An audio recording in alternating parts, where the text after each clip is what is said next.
परम धर्म का प्रतिपादन। शैवागम के अनुसार पाशुपत ज्ञान तथा उसके साधनों का वर्णन। ऋषियों ने पूछा, वायुदेव, वह कौन सा श्रेष्ठ अनुष्ठान है जो मोक्ष स्वरूप ज्ञान को अप्रोक्ष कर देता है? उसको और उसके साधनों को आज आप हमें बताने की कृपा करें। वायु ने कहा, भगवान शिव का बताया हुआ जो परम धर्म है उसी को श्रेष्ठ अनुष्ठान कहा गया है। उसके सिद्ध होने पर साक्षात मोक्षदायक शिव अप्रोक्ष हो जाते हैं। वह परम धर्म पांचों पर्वों के कारण क्रमशः 5 प्रकार का जानना चाहिए। उन परमों के नाम है क्रिया, तप, जप, ध्यान और ज्ञान।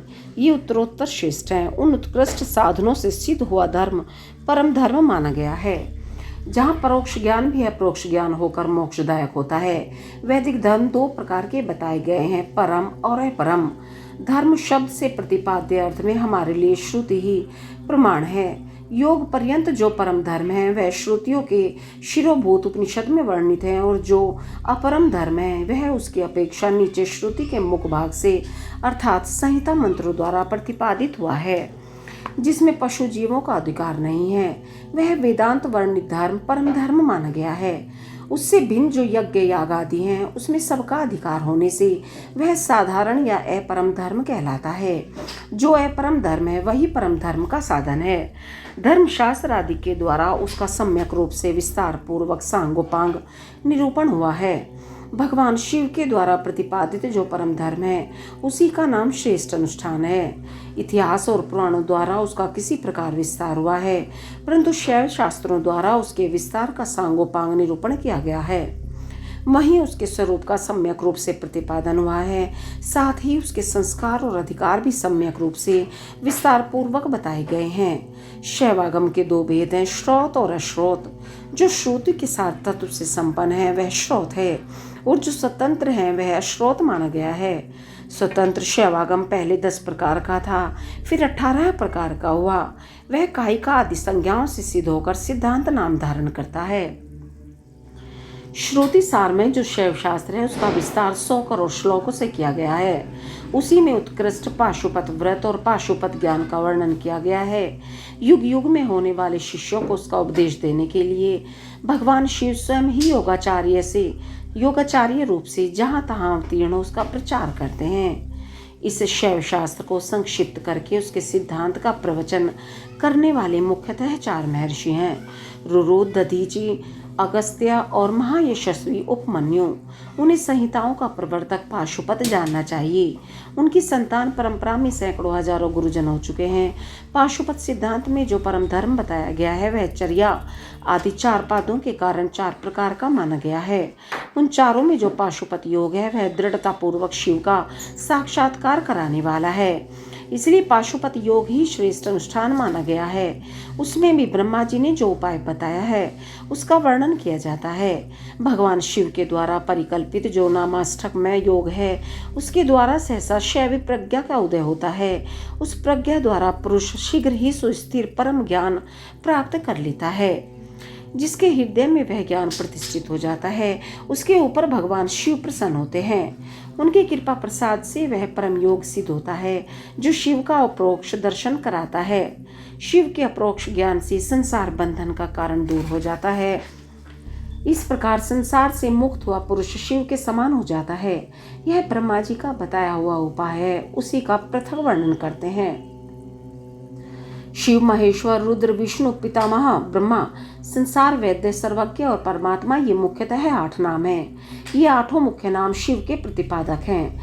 इनमें से आदि 5 नाम क्रमशः शांति, हिता आदि 5 कलाओं से संबंध रखते हैं और उन 5 उपाधियों को ग्रहण करने से सदा शिवादि के बोधक होते हैं। उपाधि की निवृत्ति होने पर इन भेदों की निवृत्ति हो जाती है।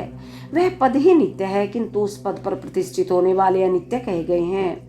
पदों का परिवर्तन होने पर पद वाले पुरुष मुक्त हो जाते हैं। परिवर्तन के अनंतर पुनः दूसरे आत्माओं को उस पद की प्राप्ति बताई जाती है और उन्हीं के वे आदि 5 नाम नियत होते हैं। उपादान आदि योग से अन्य 3 नाम संसार वैद्य, सर्वज्ञ और परमात्मा भी विविध उपाधि का प्रतिपादन करते हुए शिव में ही अनुगत होते हैं। अनादि मल का संसर्ग उनमें पहले से ही नहीं है तथा वे स्वभावतः अत्यंत शुद्ध स्वरूप हैं, इसलिए शिव कहलाते हैं। अन्यथा वे ईश्वर समस्त कल्याणमय गुणों के एकमात्र घनीभूत विग्रह हैं, इसलिए शिव तत्व के अर्थ को जानने वाले श्रेष्ठ महात्मा उन्हें शिव कहते हैं। 23 तत्वों से परे जो प्रकृति बताई गई है, उससे भी परे 25वें तत्व के स्थान में पुरुष को बताया गया है, जिसे वेद के आदि में ओंकार रूप कहा गया है। ओंकार और पुरुष में वाच्यवाचक भाव संबंध है। उसके यथार्थ स्वरूप का ज्ञान एकमात्र वेद से ही होता है। वे ही वेदांत में प्रतिष्ठित हैं, किंतु वह प्रकृति से संयुक्त है। अतः उससे भी परे जो परम पुरुष हैं, उसका नाम महेश्वर है, क्योंकि प्रकृति और पुरुष दोनों की प्रवृत्ति उसी के अधीन है। अथवा यह जो अविनाशी त्रिगुणमय तत्व है, उसे प्रकृति समझना चाहिए। इस प्रकृति को माया कहते हैं। यह माया जिनकी शक्ति है, उन मायापति का नाम महेश्वर है। महेश्वर के संबंध से जो माया अथवा प्रकृति में क्षोभ उत्पन्न करते हैं, वे अनंत या विष्णु कहे गए हैं। वे ही कालात्मा और परमात्मा आदि नामों से पुकारे गए हैं। उन्हीं को स्थूल और सूक्ष्म रूप भी कहा गया है। दुख अथवा दुख के हेतु का नाम सत है। जो प्रभु उसका द्रावण करते हैं, उसे मार भगाते हैं। उन्हें परम कारण शिव को साधु पुरुष रुद्र कहते हैं। कला काल आदि तत्वों से लेकर भूतों में पृथ्वी पर्यंत जो 36 तत्व हैं, उन्हीं से शरीर बनता है। उस शरीर इंद्रिय आदि में जो तंत्रा रहित हो, व्यापक रूप से स्थित है, वे भगवान शिव रुद्र कहे गए हैं।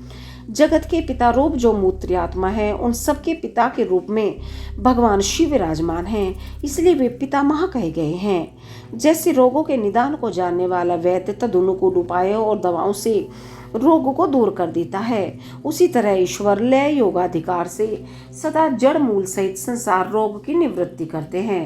अतः संपूर्ण तत्वों के ज्ञाता विद्वान उन्हें संसार वैद्य कहते हैं। 10 विषयों के ज्ञान के लिए 10 इंद्रियों के होते हुए भी जीव 3 कालों में होने वाले स्थूल सूक्ष्म पदार्थों को पूर्ण रूप से नहीं जानते, क्योंकि माया ने ही उन्हें मल से आवृत कर दिया है। परंतु भगवान सदाशिव संपूर्ण विषयों के ज्ञान के साधन बोध इंद्रिय आदि के न होने पर भी जो वस्तु जिस रूप में स्थित है, उसे उसी रूप में ठीक ठीक जानते हैं, इसलिए वे सर्वज्ञ कहलाते हैं। जो इन सभी उत्तम गुणों से नित्य संयुक्त होने के कारण सबकी आत्मा है, जिनके लिए अपने से अतिरिक्त किसी दूसरे आत्मा की सत्ता नहीं है, वे भगवान शिव स्वयं ही परमात्मा हैं। आचार्य की कृपा से इन 8 नामों का अर्थ सहित उपदेश पाकर शिव आदि 5 नामों द्वारा निवृत्ति आदि 5 कलाओं की ग्रंथि का क्रमशः छेदन और गुण के अनुसार शोधन करके गुणित उद्घात युक्त और अनिरुद्ध प्राणों द्वारा हृदय कंठ तालु भूमध्य और ब्रह्मरंध्र से युक्त पुर्यष्टक का भेदन करके सुषुम्ना नाड़ी द्वारा अपने आत्मा को सहस्त्रार चक्र के भीतर ले जाएं। उसका शुभ्र वर्ण है। वह तरुण सूर्य के सदृश रक्त वर्ण केसर के द्वारा रंजित और अधोमुख है। उसके 50 दलों में स्थित ऐसे लेकर अक्षय तक से बिंदु अक्षर कर्णिका के बीच में गोलाकार चंद्रमंडल है। यह चंद्रमंडल छत्राकार में स्थित है। उसने एक उद्रमुख 12 दल कमल को आवृत कर रखा है। उस कमल की कर्णिका में विद्युत सदृश अकाथी त्रिकोणी यंत्र है। उस यंत्र के चारों ओर सुधा सागर होने के कारण वह मणिद्वीप के आकार का हो गया है। उस द्वीप के मध्य भाग में मणिपीठ है। उसके बीच में नाद बिंदु के ऊपर हंसपीठ है। उस पर परम शिव विराजमान है। उक्त चंद्रमंडल के ऊपर शिव के तेज में अपने आत्मा को संयुक्त करें। इस प्रकार जीव को शिव में लीन करके शाक्त अमृत वर्षा के द्वारा अपने शरीर के अभिषिक्त होने की भावना करें। तत्पश्चात अमृत में विग्रह वाले अपने आत्मा को ब्रह्मरंध्र से उतारकर हृदय में 12 दल कमल के भीतर स्थित चंद्रमा से परे श्वेत कमल पर अर्धनारीश्वर रूप में विराजमान मनोहर आकृति वाले निर्मल देव भक्तवत्सल महादेव शंकर का चिंतन करें। उनकी अंग कांति शुद्ध स्फटिक मणि के समान उज्ज्वल है। वे शीतल प्रभा से युक्त और प्रसन्न है। इस प्रकार मन ही मन ध्यान करके शांत चित्त हुआ मनुष्य शिव के 8 नामों द्वारा ही भाव में पुष्पों से उसकी पूजा करे। पूजन के अंत में पुनः प्राणायाम करके चित्त को भलीभांति एकाग्र रखते हुए शिव नामस्तक का जप करे। फिर भावना द्वारा नाभि में 8 आहुतियों का हवन करके पूर्ण आहुति एवं नमस्कार पूर्वक 8 फूल चढ़ाकर अंतिम अर्चना पूरी करके चुल्लू में लिए हुए जल की भांति अपने आप को शिव के चरणों में समर्पित करती। इस प्रकार करने से शीघ्र ही मंगल में पाशुपत ज्ञान की प्राप्ति हो जाती है और साधक उस ज्ञान की सुस्थिरता पा लेता है। साथ ही वह परम उत्तम पशुपात व्रत एवं परम योग को पाकर मुक्त हो जाता है। इसमें संशय नहीं है। ओम नमः शिवाय।